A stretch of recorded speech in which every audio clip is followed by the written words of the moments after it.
wassalatu wassalamu ala Rasulillah wa ala alihi wa sahbihi wa wala wa la hawla wa la quwwata illa billah. Qala Allah ta'ala fi kitabihil karim, ya ayyuhalladzina amanu taqullaha haqqa tuqatih wa la tamutunna illa wa antum muslimun. Wa qala alaihi assalatu wassalam, la fadla li 'abdin ala a'jami illa bi taqwa. Alhamdulillah, kita ucapkan segala puji, syukur, sanjungan kita kepada Allah Rabbul Alamin yang telah mempertemukan kepada saudara-saudara jemaah musalla al-fijr istiqamah yang Allah muliakan di rumahnya dengan keadaan iman, Islam dan sehat. Alhamdulillah.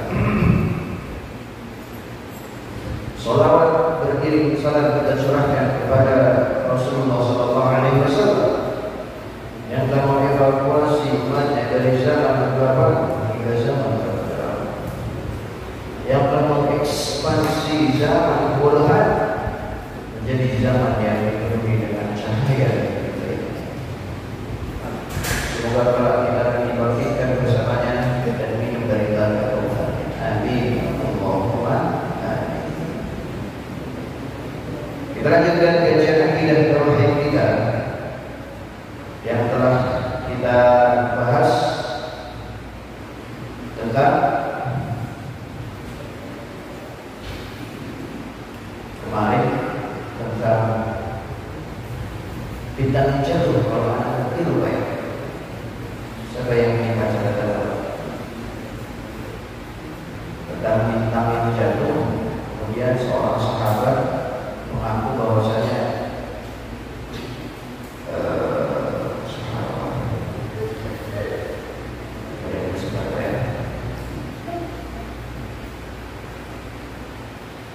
dia masuk surga tanpa hisab dan tanpa azab.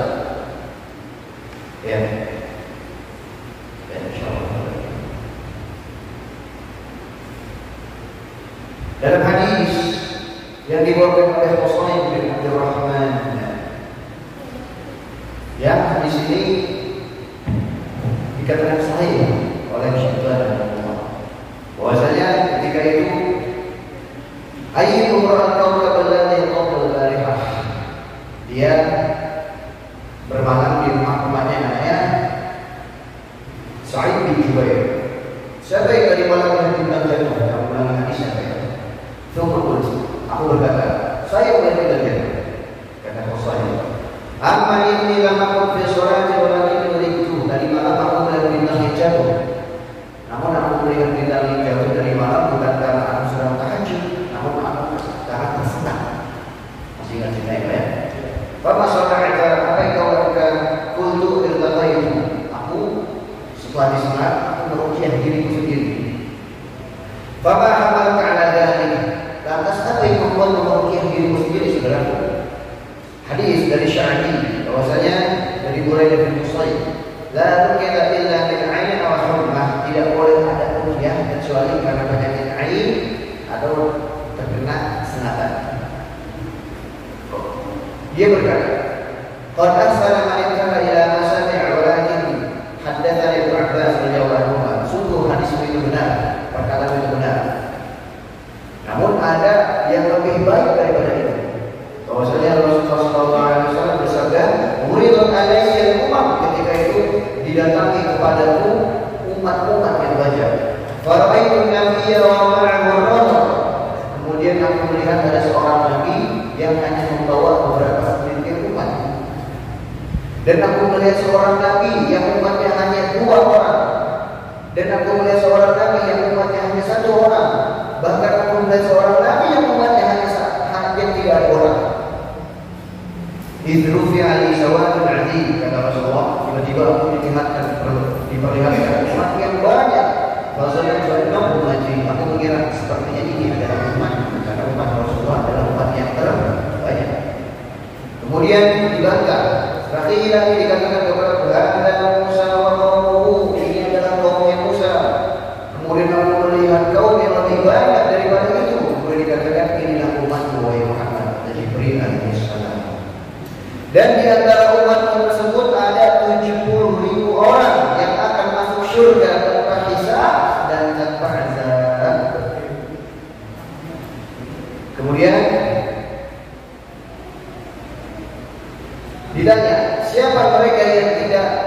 akan dihisab dan tidak akan diazab, dan mereka akan langsung memasuki surga Allah. Mereka adalah alladzina la yastarqun. Mereka adalah orang yang tidak meminta diruqyah. Masih ingat Pak ya? Wala yaktawun, dan mereka juga tidak menggunakan metode obat al-kain. Kain itu ditusuk dalam besi panas sehingga meninggalkan cacat. Wala yatatayyarun, dan mereka tidak mentayyur, tasya'um, pesimis dengan takdir-takdir Allah. Kalau zaman sekarang pahali. Wa 'ala rabbihim yatawakkalun, dan mereka selalu bertawakal kepada Allah.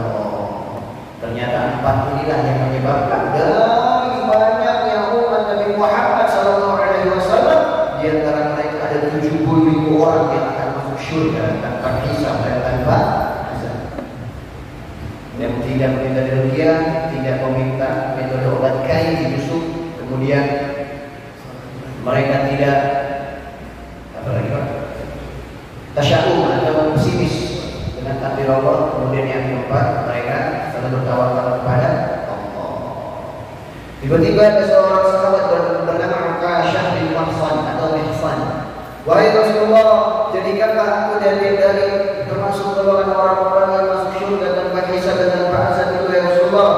Rasul bersabda kepadanya, ya, wahai Uqashah, kamu akan masuk surga tanpa hisab dan tanpa azab Allah.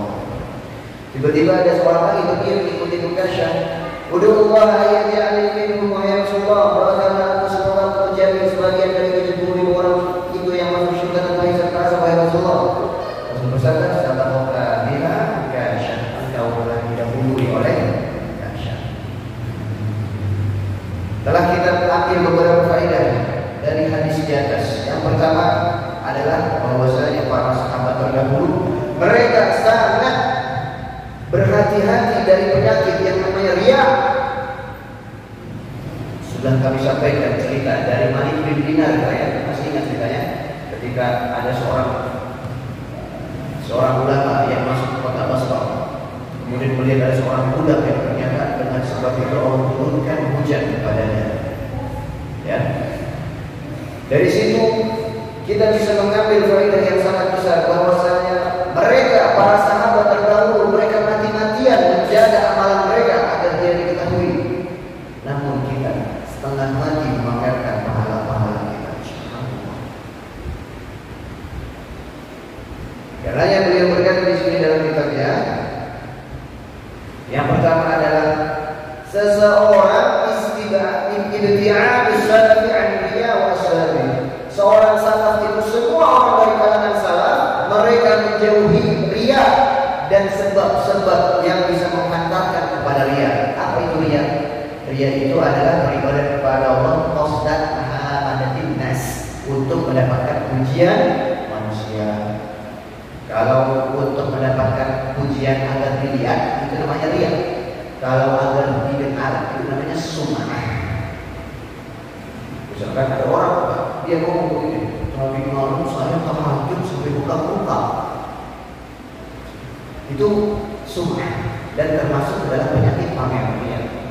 Tapi kalau benar-benar dia mempertontonkan ibadahnya, yuhsin ibadatahu an uyunin nas, ketika di depan mata manusia memperbagus ibadahnya, memperbagus khusyuknya, memperindah tumaninahnya di depan mata manusia, itulah dia katakan dia. Namun ketika di belakang mata manusia, padahal Allah maha melihatnya, dia malah memperburuk semua kualitas ibadahnya. Ya. Dan ulama sepakat bahwasanya segala amalan yang di dalamnya Allah disyirikkan, maka amalan itu tertolak. Kemudian faedah yang bisa kita ambil adalah jawazul ruqyati min al-'aini wal humma. Boleh seseorang meruqyah dirinya sendiri untuk menjauhi penyakit ain dan juga penyakit sengatan. Penyakit ain, saudara yang mau belajar ketahui, ain itu bahasa Arab. Ain itu kalau dari secara etimologi bahasa artinya mata. Namun yang dimaksud penyakit ain di sini adalah penyakit iri dan dengki. Diberitakan bahwasanya penyakit ain ini oleh Rasulullah adalah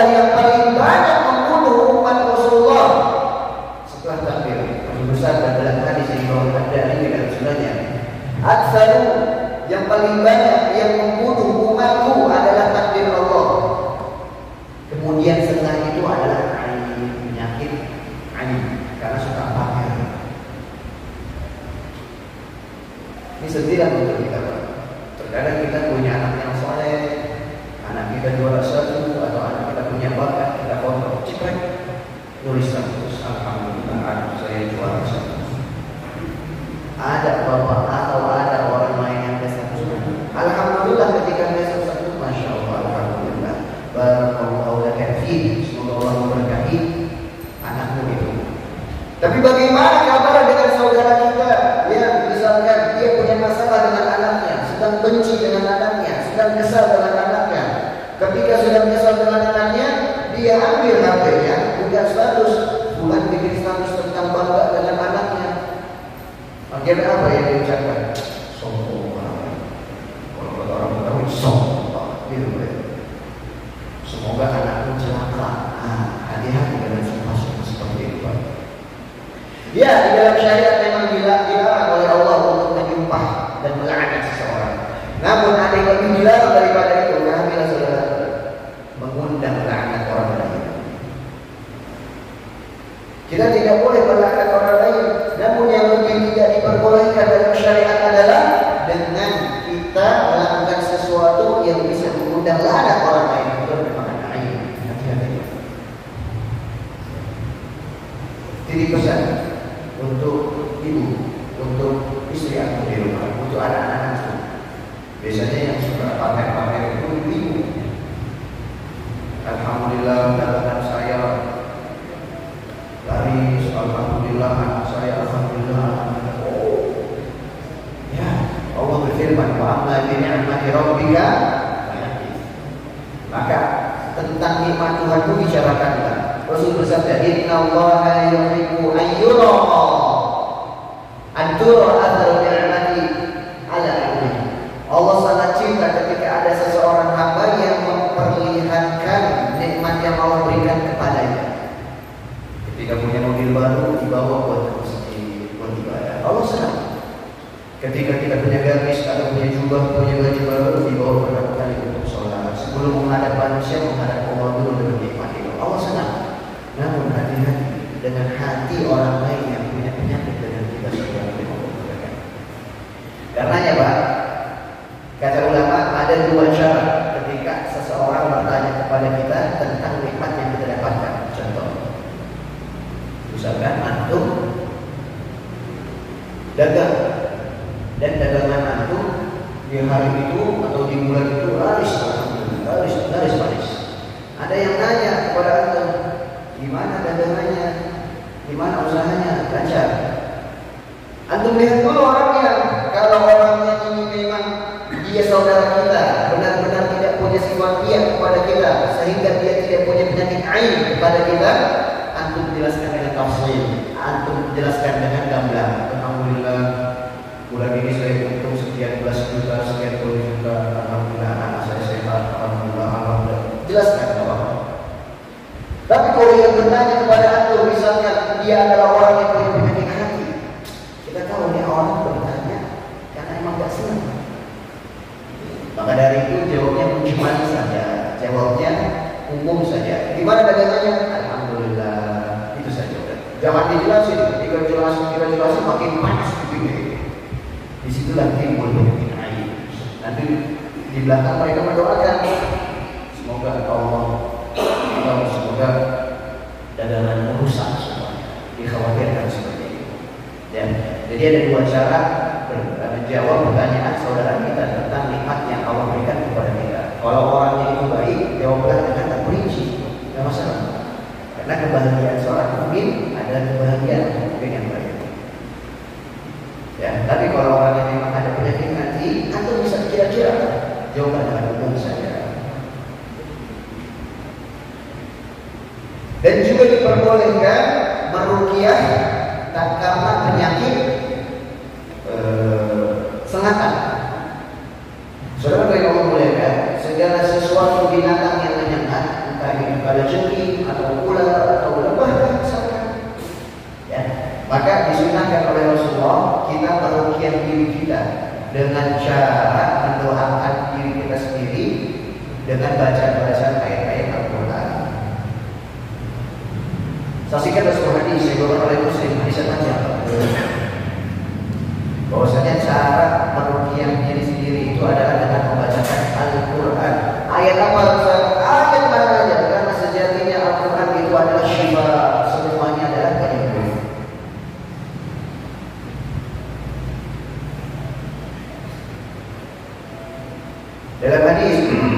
dikeluarkan oleh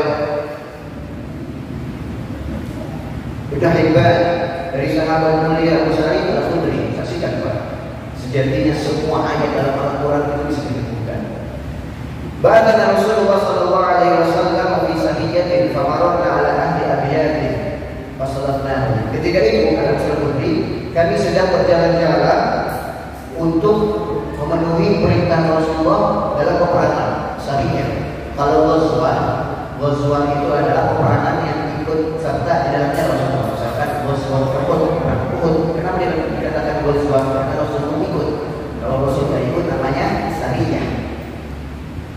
Ketika peperangan itu kami meminta izin kepada suatu kampung untuk bertamu kepada mereka. Fa'abau, mereka menolak, tak boleh. Fanazalu bil Arab fadulillah bisayyidihum fatawna. Ketika kami ingin pergi meninggalkan mereka, tiba-tiba ada seorang yang berkata, "Hei kalian, sebentar. Sebelum kalian pergi, bisakah di antara kalian meruqyah atau mengobati pemimpin kami?" Jadi pemimpin kabilah kampung tersebut yang menolak mereka bertamu itu disengat oleh bulan. Kalau kalian ada yang bisa, kami berikan kalian izin untuk menyumbang dan kami akan berikan hadiah. Kemudian Abu Khudri berkata, aku bisa. Aku bisa. Nah, ana arti, aku bisa meruqyah. Abu Khudri berkata, irqi sahibana, kalau begitu ruqyahkanlah pemimpin kami yang tersekat ular tersebut. Kemudian Abu Khudri berkata, la qadis tafdhnakum fa'abaitum an tudayifuna. Tidak mau. Aku enggak mau meruqyah pemimpin kalian. Kenapa? Karena kalian telah menolong kami untuk bertamu. Fa inna najlakum ju'la, kalau bisa kau meruqyah pemimpin kami, kamu boleh bertamu dan mendapatkan hadiah. Faja'alu bi thalathina syata. Setelah mereka sepakat bahwasanya kalau bisa meruqyah akan diberikan hadiah dan tumpangan untuk mendekat, setelah itu Abu Sa'id Al-Khudri pun membacakan surah Al-Fatihah saja.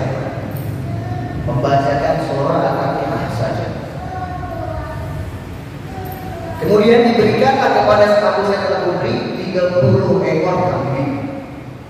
30 ekor kambing. Karena berhasil meruqyah pemimpin tersebut yang tersekat oleh bulan. Ketika Abu Sa'id Al-Khudri ingin mengambil hadiahnya, dia berkata, "Na'khudhuha wa nahnu la nusinnuqi, fama nahnu billahi na'khulaha hatta nas'ala anha Rasulullah sallallahu alaihi wasallam." Hai, sebentar.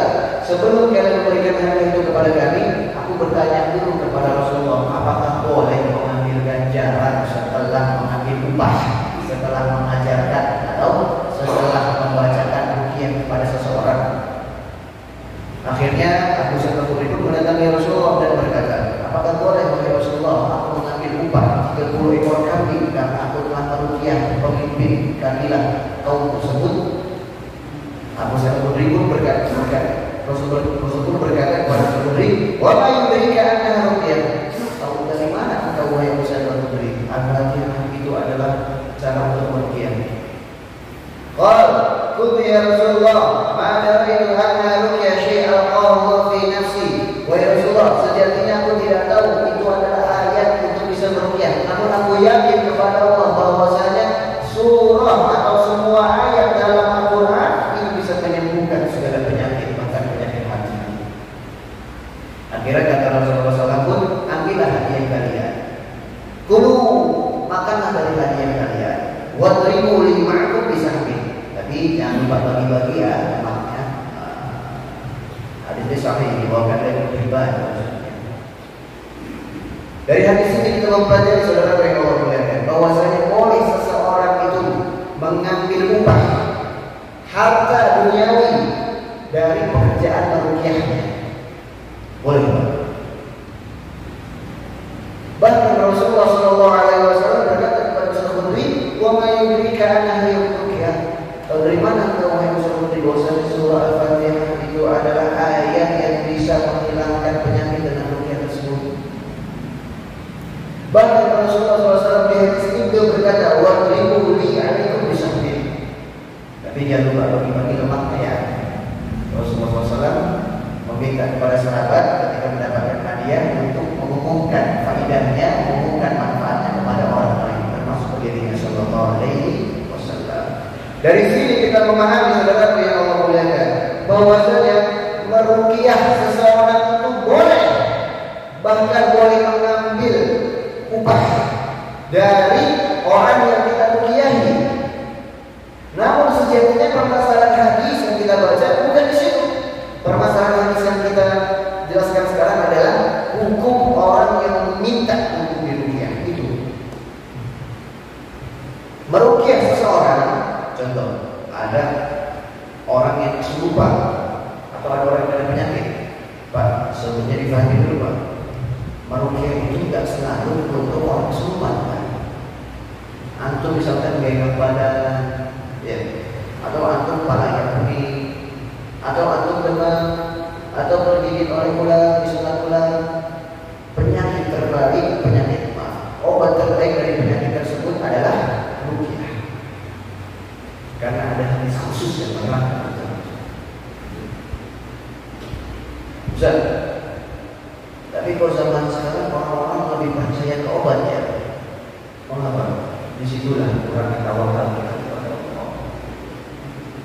Ya. Dari sini kita mempelajari, saudara yang Allah muliakan, bahwasanya ketika seseorang itu meruqyah orang lain, maka dia berhak mendapatkan ujroh atau ganjaran duniawi, entah harta atau entah hadiah dari orang yang diruqyah tersebut.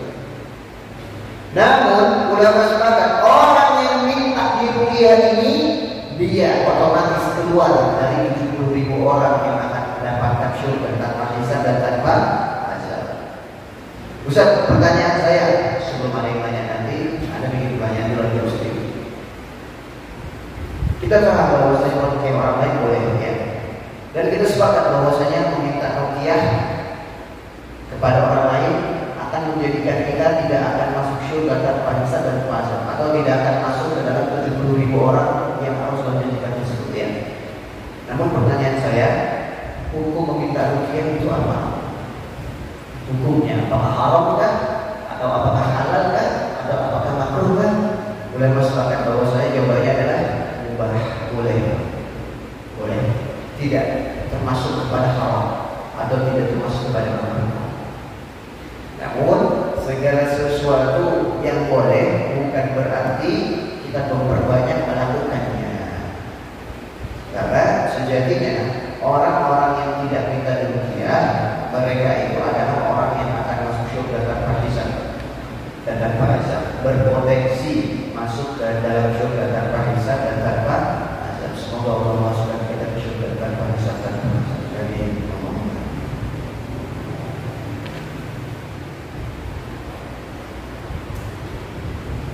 Kemudian syarat ruqyah. Syarat untuk ruqyah, syarat ruqyah.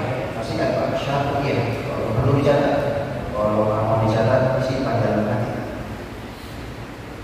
Syarat untuk meruqyah. Yang pertama, ayyakuna raqi musliman. Orang yang meruqyah harus muslim. Jelas. Kalau yang meruqyah orang kafir, manusia nambah kan? Ya. Ayyakuna raqi musliman. Wa ayyakuna al-murqa anhu, dan orang yang diruqyah juga. Kenapa Ustaz? Bukankah menyembuhkan orang lain itu kita tidak boleh pandang bulu? Contohnya banyak sekali di luar sana dokter-dokter yang non muslim. Tapi kenapa kalau masalah ruqyah pasien dan dokternya, peruqyah dan orang yang diruqyah harus muslim? Ya, karena ruqyah itu ada syariat Islam, berbeda Pak. Ya.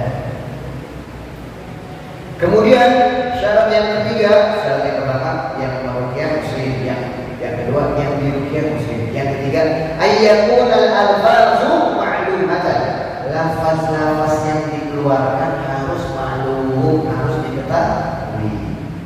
Doa-doa yang digunakan dengannya ruqyah itu harus diketahui. Kalau ada orang, contoh, kalau ada orang pakaiannya pakaian syekh, pakaian Ustaz, pakai sorban, pakai peci, terus pakai gamis semua, pakai tasbihnya gede-gede lah. Kalau di sini dibetak-betak ya tasbihnya. Tapi ketika dia meruqyah atau ketika dia baca doa, la tu'lam anfasuhum, lafaznya tidak diketahui. Tapi dari penampilan itu adalah seorang syekh, seorang ustaz. Maka ulama sepakat ini adalah sahir yang berkedok ustaz. Zaman sekarang tukang sihir itu ganti baju semua Pak. Yang dulunya yang kita tahu tukang sihir itu bagaimana biasanya? Rambutnya keriting ya, pakai baju hitam terus menyanyi bakar, tutupnya panjang-panjang, matanya hitam, ya kan? Terus perawakannya sekarang mereka belajar, kalau begini mulu, saya begini mulu, penampilan saya begini, praktek sihir saya lama-lama tutup ini. Ganti baju ustaz. Casingnya sama, namun isinya yang beda. Casingnya sama-sama ustaz, namun isinya. Kalau seorang memang punya ilmu, ketika dia meruqyah, dia membaca al-fazul ma'lumah, al-lafaz yang diketahui. Wa'uwidatan, al-falaq dan an-nas, ayat kursi, 3 ayat surah al-Baqarah, al-Fatihah, ayat-ayat yang bisa mendatangkan kesembuhan, dia baca dan lafaz ma'lum dari Al-Quran Al-Karim. Namun kalau dukun atau tukang sihir yang memang mereka adalah sejatinya tukang sihir yang berpondok besar, itu biasanya lafaz-lafaznya tidak diketahui. Ya. Dan anehnya orang-orang seperti itu dipanggil orang pintar. Orang pintar. Berarti yang datang orang bodoh. Nah, jangan tertipu sih, bohong. Ya, karena saudara yang Allah muliakan maksudnya kita di sini adalah sejatinya seseorang itu dinilai dari hatinya, bukan dari paras. Ya. Kemudian pelajaran yang kita ambil adalah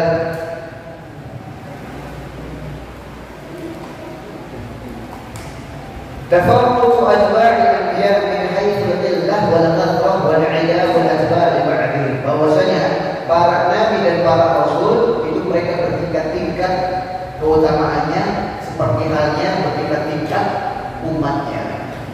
Ada para nabi dan para rasul yang umatnya banyak, ada yang sedikit. Saudara dari Allah muliakan, para nabi dan para rasul itu mereka laki-laki yang Allah berikan kelebihan di atas satu sama lain. Allah berfirman dalam surah Al-Baqarah awal-awal istilah tilka rusul faddalna ba'dahum 'ala ba'd. Itulah rasul-rasul kami yang kami tambahkan, yang kami lebihkan di antara mereka di atas mereka yang lain. Ini dari bahwasanya para rasul dan para nabi pun memiliki kelebihan masing-masing.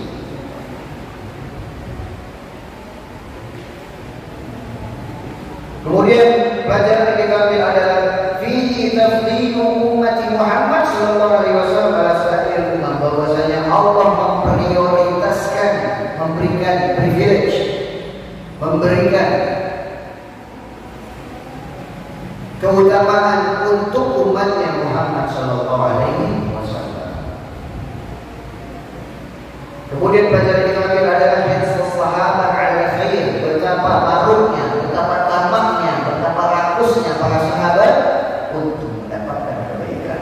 Lihatlah para sahabat radhiyallahu ta'ala ketika ada hadis yang mengatakan ada 70.000 orang yang akan masuk surga tanpa hisab dan tanpa azab. Ukasyah bin Mihsan langsung berdiri, ya Rasulullah, jadikanlah aku jadi orang dari orang-orang yang masuk surga tanpa hisab dan tanpa azab. Ya, jadi mereka berlekas-lekas untuk mendapatkan surga. Kemudian faedah yang kita ambil dari hadis panjang di atas adalah jawazul munazarati lil wusul ila al-haq. Diperbolehkan untuk beradu argumen untuk membuktikan mana yang lebih benar. Kita saksikan di hadis panjang di atas ketika Sa'id bin Jubair dan Husain Husain bin Abdurrahman, mereka berkata, Husain bin Abdurrahman berkata bahwasanya boleh meruqyah, namun boleh seseorang itu ruqyah, namun lebih baik dia meruqyah diri sendiri. Kemudian Sa'id bin Jubair berkata, saya meruqyah diri saya sendiri.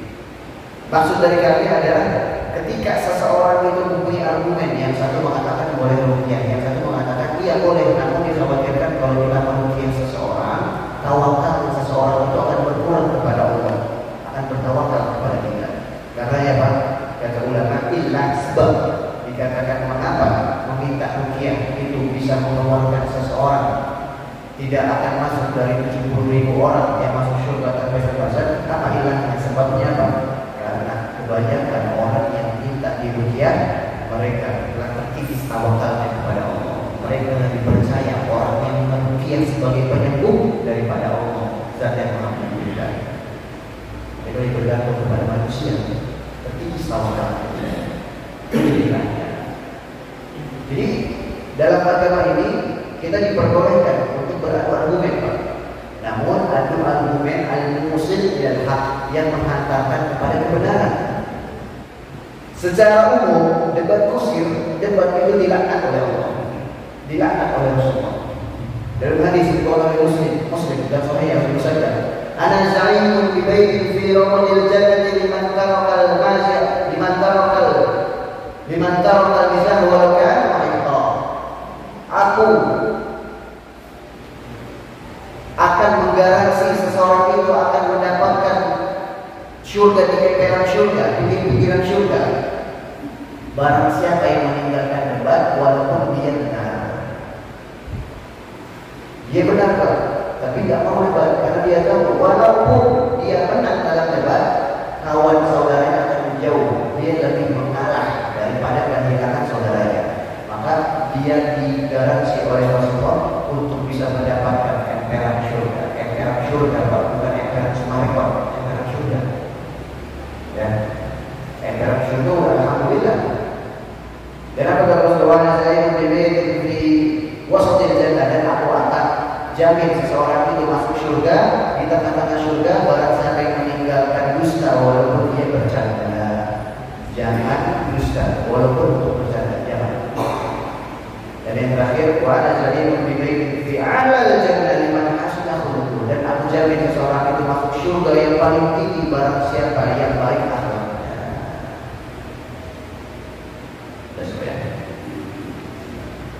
Kemudian faedah yang bisa kita ambil dari hadis panjang di atas adalah annal muslima la yatasha'am, seseorang muslim itu tidak boleh pesimis dengan takdir Allah. Tidak boleh berkecil hati dengan rencana Allah. Syarat yang Allah bolehkan, seseorang yang sudah tahu rencana Allah adalah yang paling baik, maka akan tenang hatinya. Imam Syafi'i berkata, man arafa Allah azza tuhman wa qala kullu fi'lin bil hikmah. Barang siapa yang kenal dengan Allah, dia tidak akan mencerca takdir Allah, dan dia akan berkata dalam hati semua yang pasti ada hikmahnya. Sudahkah Anda mendengarkan cerita Asy Khair? Zaman dahulu ada seseorang raja. Cerita ini dikenal dengan nama Asy Khair. Ada seorang raja yang hobinya itu berburu. Sepekan sekali dia berburu. Masuk ke hutan karena beberapa awalnya berburu, pulang-pulang bawa singa, bawa hijau, bawa macan. Hobinya. Suatu hari, ketika raja ini berburu, dia masuk ke hutan terlarang. Dia masuk ke hutan para orang kanibal, orang-orang yang makan manusia. Akhirnya raja dan para pasukannya pun ditahan dan ditawan oleh pasukan oleh orang-orang kanibalisme tersebut. Ya, sebentar Pak, mohon maaf ceritanya ada yang berbeda. Sebelum terjadi sesuatu itu, kejadian itu, sang raja tangannya putus, tunjuknya putus, karena dia memainkan pedang dan memainkan alat-alat yang tajam, tunjuknya putus. Dan dia punya seorang penasehat. Seorang penasehat ini ketika datang kepadanya orang yang ngadu, dia selalu berkata, Asy Khair, semoga baik, semoga baik. Dan si raja ketika tangannya jarinya putus, dia mengadu pada penasehatnya, wahai penasehatku, tadi aku setelah berburu jariku putus. Bagaimana ini? Penasehatnya bilang begini, asal baik, semoga baik, pasti ada hikmahnya. Marahlah sang raja, apa-apakan jari saya cacat satunya, tapi masih saja kamu mengatakan semoga baik, semoga baik. Akhirnya sang penasehat pun dijebloskan ke dalam penjara. Kemudian seperti biasanya sang raja pun dengan mobilnya berangkat kepada hutan, dan dia tertangkap dengan kaum orang-orang yang suka memakan manusia, kanibal. Di sini kita lihat ceritanya. Ketika sang raja dan para pasukannya ditahan, mereka ditaruh di tempat kuali yang sangat besar, direbus di bawahnya minyak-minyak panas. Kemudian dilihat satu persatu. Pasukan raja dilihat dari ujung kepala sampai kakinya. Ketika dilihat badannya masih lembut, masih bagus, dijebloskan di dalam kuali, mati bersama. Sang raja tertunduk. Pasukan demi pasukan satu persatu dijebloskan dalam kuali bersinar panas tersebut. Ketika sang raja ingin dimasukkan, salah seorang dari orang-orang kanibalisme itu berkata, jangan masukkan orang ini karena tangannya cacat. Akhirnya sang raja pun dilepaskan, dan dia dengan perasaan senang dan gembira kembali kepada kerajaannya, kemudian mencari pengawalnya, mencari penasehatnya. Mana penasehatnya? Ada apa saja? Diceritakan apa yang terjadi. Kemudian sang penasehat berkata, sudah kusampaikan di awal tadi, semuanya pasti ada hikmahnya. Bayangkan, terkadang bukan takdir Allah yang buruk, namun perasaan kita yang buruk kepada Allah.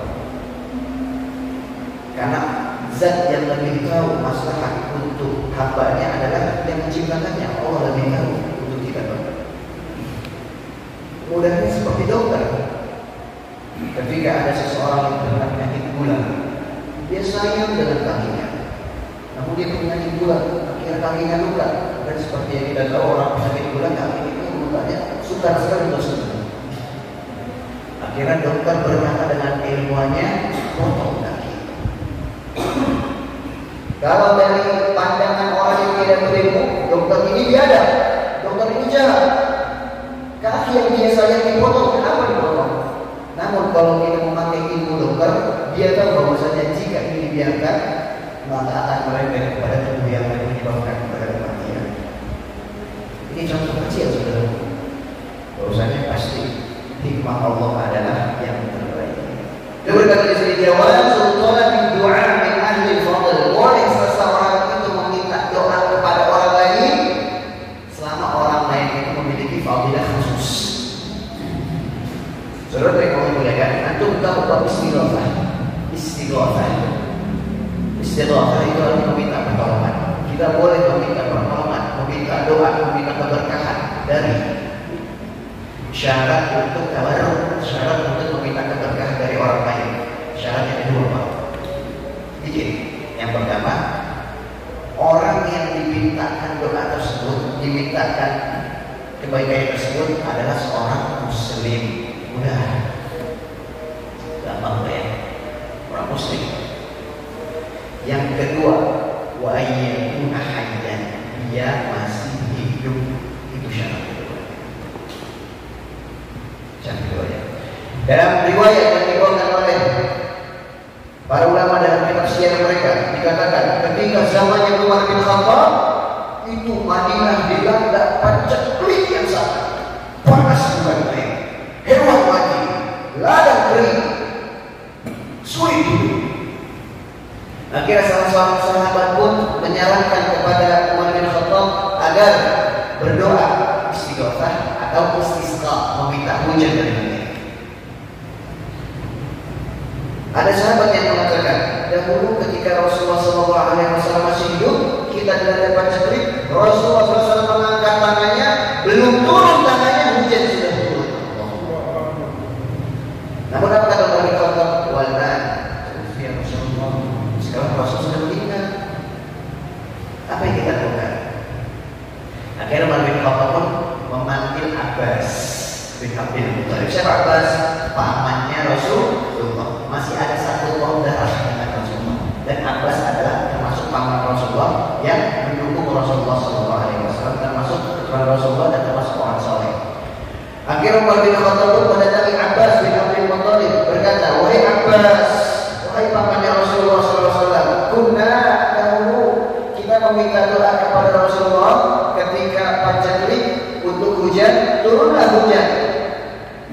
Adapun sekarang telah meninggal Rasulullah SAW, maka kami memohon, meminta tolong kepada wahai Abbas, berdoalah kepada Allah. Nah, kita nggak minta ke orang lain, kita minta kepada Allah perantara dia.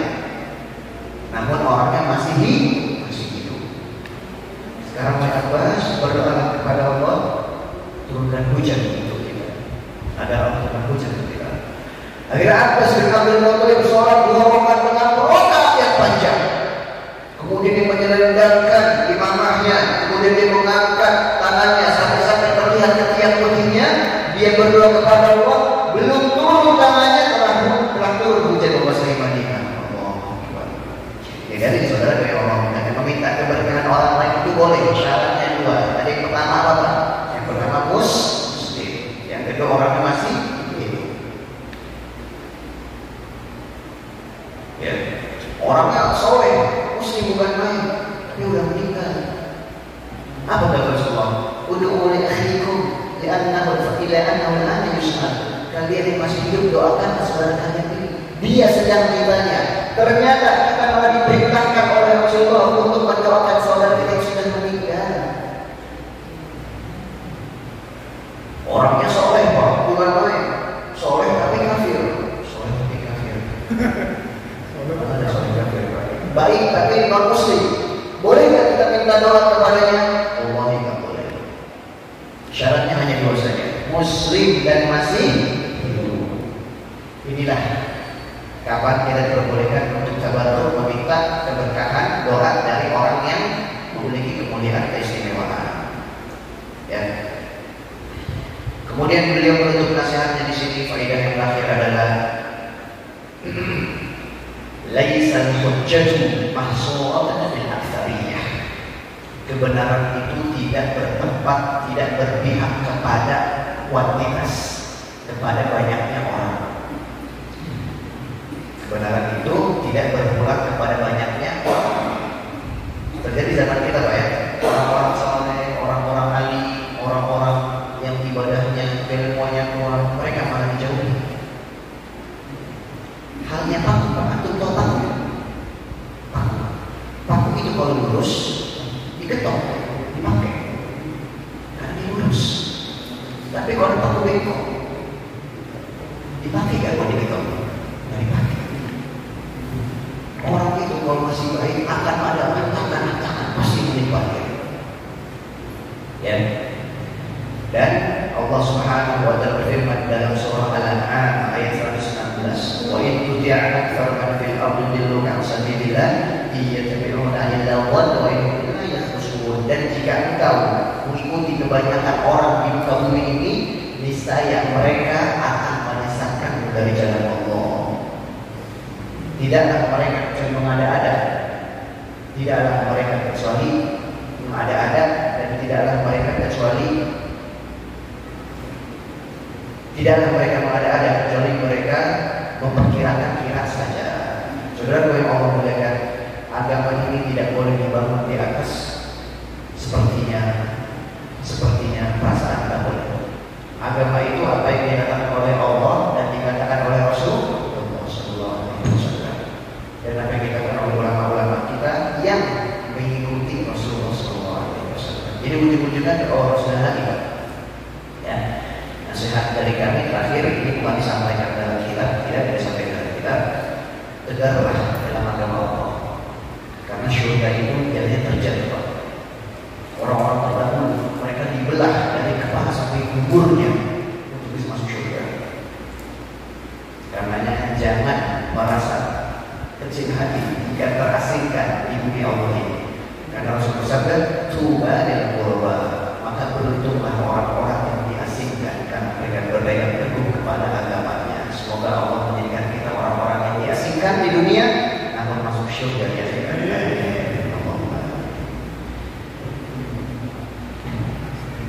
Baik, Bapak, alhamdulillah sudah kita selesaikan hadis yang panjang. Ternyata perlu dua pertemuan Pak ya, kemarin dan sekarang. Insya Allah pertemuan selanjutnya kita akan masuk ke bab al-khawf min asy-syirik, harus takut kepada syirik. Insya Allah kita lanjutkan di pertemuan yang akan datang. Wallahu a'lam bishawab.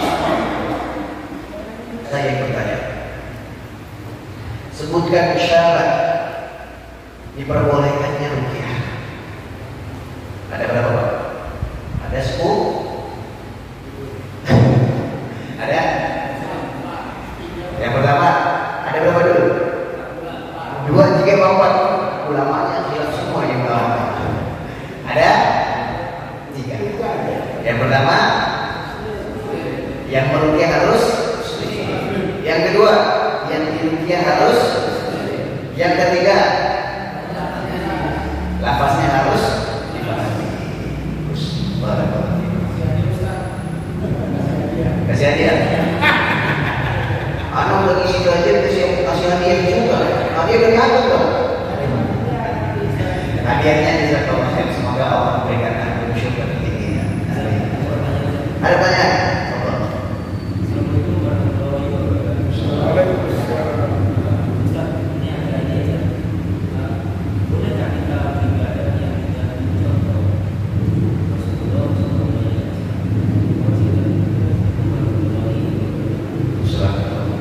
Bolehkah kita beribadah tidak mencontoh Rasulullah SAW? Jawabannya adalah tidak boleh. Rasulullah SAW bersabda,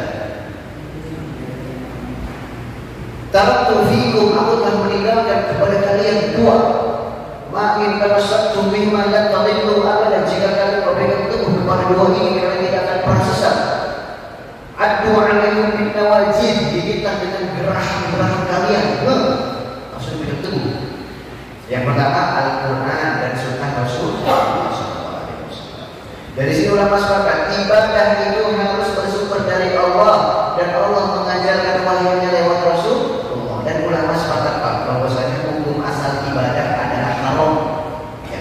Hukum asal ibadah adalah haram sampai ada dalil yang memperbolehkan.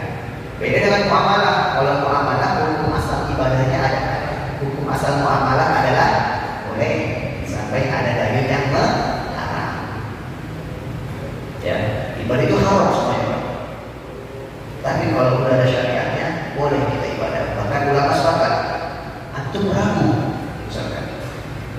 Contoh baik, agar faedahnya menyeluruh. Hukum asal ibadah adalah haram. Antum di tengah hutan, bayangin antum tengah hutan. Ini kayaknya udah waktu maghrib.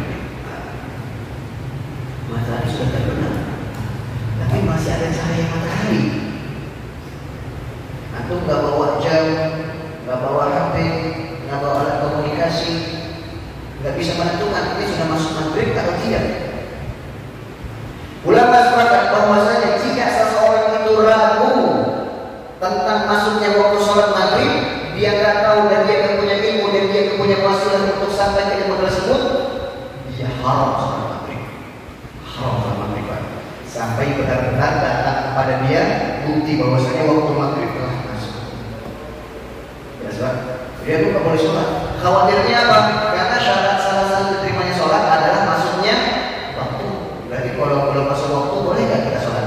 Nggak boleh. Sekarang karena pengen sholat subuh, boleh nggak? Belum boleh, karena sholat subuh nanti. Ya. Jadi kita beribadah harus dengan ajarannya Rasulullah SAW. Mudah banget. Jadi kalau tentang ibadah, tentang masalah ibadah, antum jangan bilang seperti ini. Emang ada yang larang? Jangan. Kalau tentang ibadah, jangan ngomong, jangan bicara. Memang ada. Saya melakukan ini, ada yang larang. Emang Rasulullah larang? Bukan Pak. Kalau tentang ibadah, antum bilangnya mana perintahnya? Kalau ada perintahnya kita lakukan. Kalau ada perintahnya kita tinggalkan. Beda dengan muamalah. Kalau muamalah berinteraksi dengan manusia, baru antum bilang mana larangannya. Ya, jadi kalau tentang ibadah jangan berdebat. Emang ada larangannya? Tidak. Kalau tentang ibadah katakanlah mana perintahnya. Kalau ada perintahnya kita ikuti. Kalau tidak ada perintahnya kita tinggalkan. Dan saudara yang Allah muliakan, agama Islam itu adalah agama yang paling mudah. Dan hidup kita hanya klik kanan, klik kiri, copy paste saja.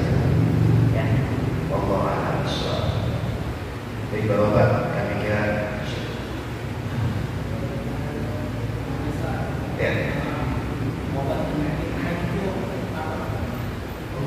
Obat penyakit ain. Obat penyakit ain. Ain di sini artinya bukan mata ya.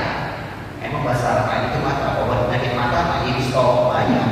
Obat penyakit ain penyakit hati maksudnya. Ada dua cara. Orang untuk menghindar dari penyakit ain ada caranya. Contoh misalkan antum punya nikmat, anak antum juara kelas, dapat beasiswa. Antum gak mau anak antum ini kena laknat orang lain, disumpahin. Agar kita menghindarkan kepemilikan kita dari penyakit ain. Antum punya mobil baru, antum gak mau mobil baru ini disumpahin sama orang lain. Cara untuk menghindarkan penyakit ain dari kepemilikan kita, katakanlah la haula masya Allah la quwwata illa billah. Itu doanya Pak. Masya Allah la quwwata illa billah. Dalam surah Al-Kahfi Allah firman dalilnya, wa idh dakhalta jannata qulta masya Allah la quwwata illa billah. Kalau kamu masuk ke dalam ladangmu, kamu takjub, jangan bilang buset keren banget anak gue ya, mobil gue keren banget. Jangan, nanti kena penyakit ain. Ada orang nyumpahin gimana? Katakanlah masya Allah la quwwata illa billah. Ini untuk menghindarkan penyakit ain yang kita miliki.